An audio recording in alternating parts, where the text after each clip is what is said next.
Week away from the 4th of July, Tulsa River Parks is still trying to raise money to get the fund of FreedomFest. In tonight's To The Point, 2 News anchor Russ McCaskey sits down with one of the event organizers to find out how it's going.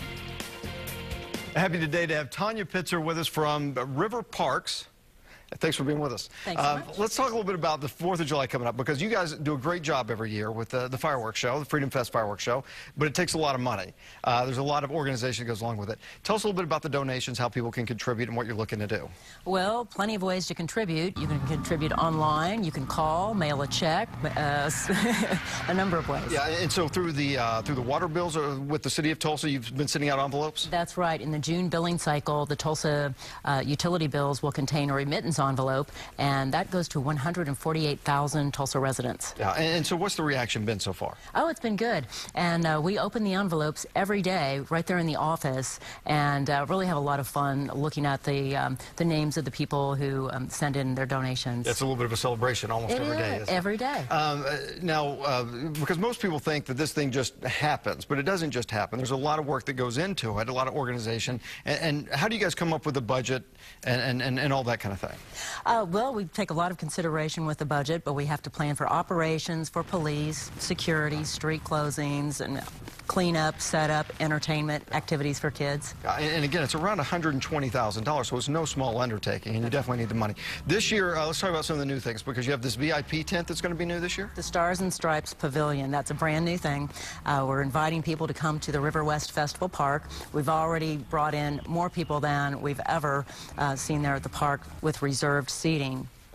And so what's the benefit of that? Just that you have your own little space there where you can see the fireworks and that kind of thing? Right. Well, one huge benefit is shade, and so it's seating under a large tent, and then we'll provide beverage, food, and special kids activities for that area. And what's that cost? That's $50 a head, or a table of 10 for $500. Yeah. And so outside of that, people can just kind of line up wherever they want to. And it is free for people to go, but they do need to consider that for the river parks to be able to do this every year, they definitely need the donations. Oh, absolutely, and that's one reason we created the Stars and Stripes Pavilion. Yeah. Okay, so One Oak is back as a sponsor. Yes, they're back this year, and they've committed for the next 2 years. Oh, outstanding. So, and what does that do for you guys? Does that just kind of give you that hold that you're going to be able to do this event for the next few years? Right. Well, they're the title sponsor, and with the amount that they give, that is the great starting point for us to reach out to other sponsors to get their commitments as well. Yeah. So there's about a week left to be able to raise money. How much do you need at this point? Do you have a ballpark of as to how much more you need? 30,000 would be nice. Okay, and so is that something that's doable, or is that something at this point that you really need people to step up and make sure they make their donations? We need people to think about the importance of July 4th to them and make their donations, because every penny helps. All right.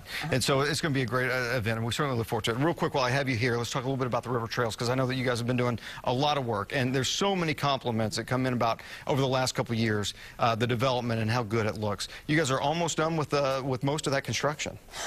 Yes, the trails are open all the way around the park, so you can make a full circle. Yeah, and right now you're still working the 53rd to 59th Street area? Right, the trails are open for business, but there's still some work being done. Right, and so once that's completed, I mean, it's going to be, it's like it's a brand new trail system, and being able to have that split trail most of the way, it just makes it so much more user-friendly for everybody who's out there. Oh, right. Well, thanks to the George Kaiser Family Foundation for starting that project, and we've completed those portions. So you've got to come out and try it out. Yeah. What's the reaction from the public? Have they been pretty pleased with what's going on out there? Absolutely fabulous. Yeah, there's some headaches along the way as the constructions happen, but you got to put up with that to get the end result. Absolutely. Okay, well, good luck with the 4th of July. And again, you guys need the money. People can do it through River Parks, right? Riverparks.org. All right. Tanya, thank you very much. Thanks so much.